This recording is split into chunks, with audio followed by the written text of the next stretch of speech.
there. I'm here today to talk to you about 7 types of inner critics, and how to silence them. Maybe you've heard the little voice saying you're tired, or you're uninspired, or your work is lousy. If you've ever heard any of these voices, you're not alone. We all have one or more of the inner critic voices that attempt to sabotage our growth, success, and ultimately they think they're here to protect us and keep us safe. So in this video, I want to share with you the 7 types of inner critic voices and how they sabotage your best efforts for success. Also, I'm going to give you 3 proven, tested, reliable tools that will help you to silence the overactive inner critics. And these principles or tools have helped my clients and many other people around the world to release weight, get fit, overcome health challenges, make more money, improve their relationships, reach their goals and dreams.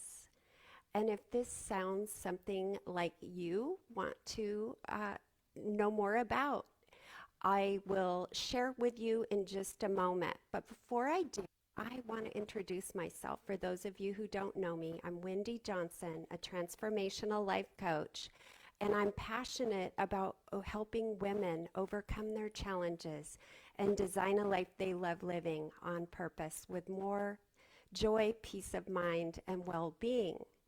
So back to these subtle that I'm going to reveal to you now, so that you can recognize these voices in your own head and then begin to silence them. But I want to give credit to Jay Early, a psychologist. He is the one that named these 7 inner critic voices. And the first one I want to share with you is the perfectionist. And this critic tries to get you to do things perfectly. It has high standards for the things you produce, and it doesn't want you to make mistakes.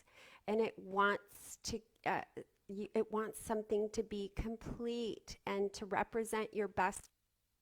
And it's just trying to help you to fit in and to not be judged or rejected.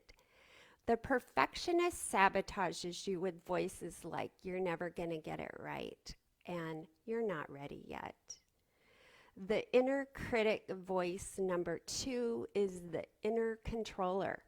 And this critic tries to control your impulses, your eating, your drinking, your sexual activity, and it's polarized with the indulger addict, and they are afraid that they'll get out of control at any moment. And it tends to be harsh, and it shames the person. And it's motivated to try to help you to be a good person and to be accepted, and so that you are functioning well in your society. And this inner controller voice is saying, shame on you. Why would you have such a big serving on your plate? You have no willpower. The third inner critic is the taskmaster. And the taskmaster wants you to work hard and be successful. And it fears that you may be mediocre or be considered lazy. It's that principle of no pain, no gain, that work is hard. And you are constantly pushing. But what happens when you hear that voice is that you tend to be a procrastinator, and you are a rebel, and you're fighting that harsh dictator voice. And the taskmaster will say things like, you're so lazy. Get to work already. You can't rest now. You're not done. The fourth inner critic is your minor critic. Tries to undermine your self-confidence and your self-esteem and your self-worth. and it makes direct attacks on them so that you will stay small and not take chances because you might get hurt or it's afraid of you being too big or too visible or being able to tolerate judgment and failure. So it's keeping you safe. And it's saying things like, don't even try. You're going to fail. It's pointless. You're better off just being right where. The fifth inner critic is the destroyer, and it makes pervasive attacks on your fundamental self-worth. And it shames you that you're inherently flawed, that are, you it's often, it often comes from your early life or from trauma.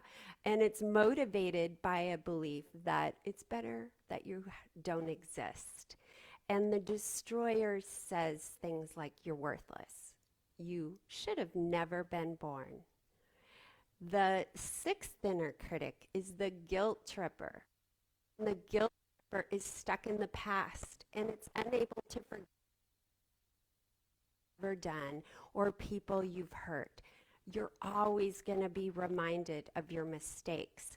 And it's concerned about relationships and holding your standards of behavior that are prescribed by your community and your church and your culture and your family.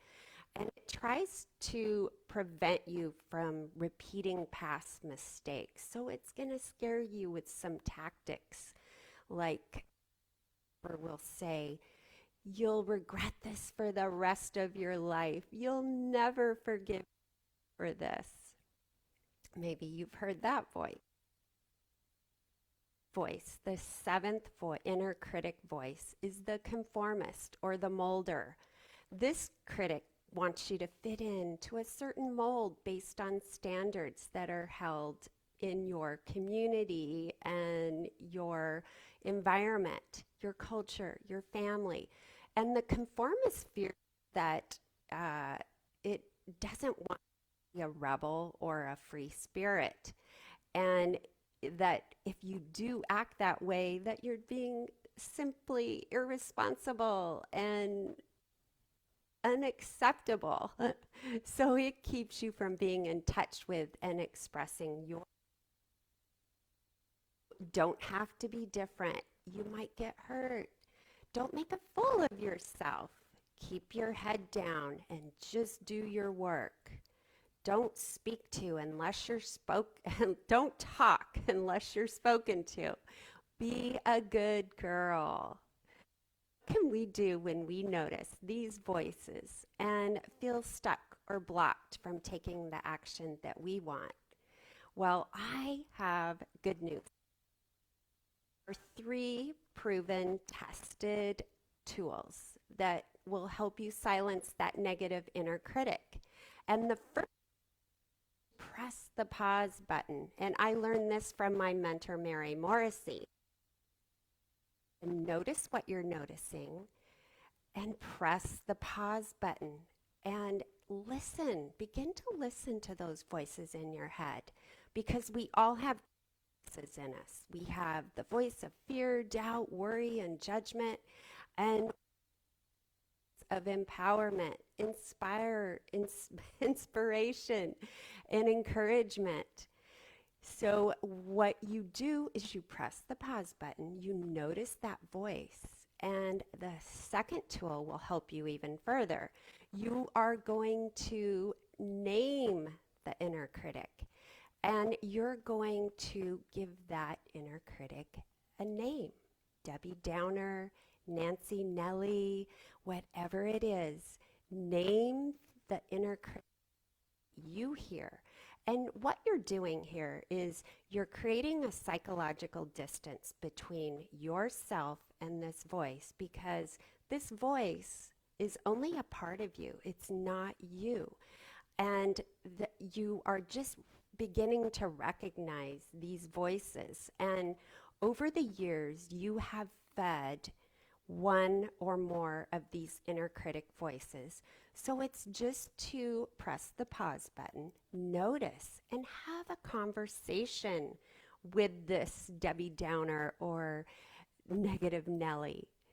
And the third tool is to flip the what if negative inner critic voice to an empowering voice. And what you do is you name the empowering voice. It could be Sally Success or Oprah Optimistic, and you flip the switch and you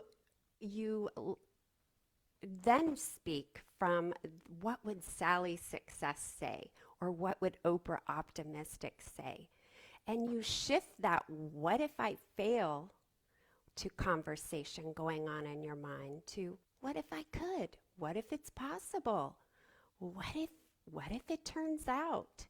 So it's the what if I fail to what if I could is ample.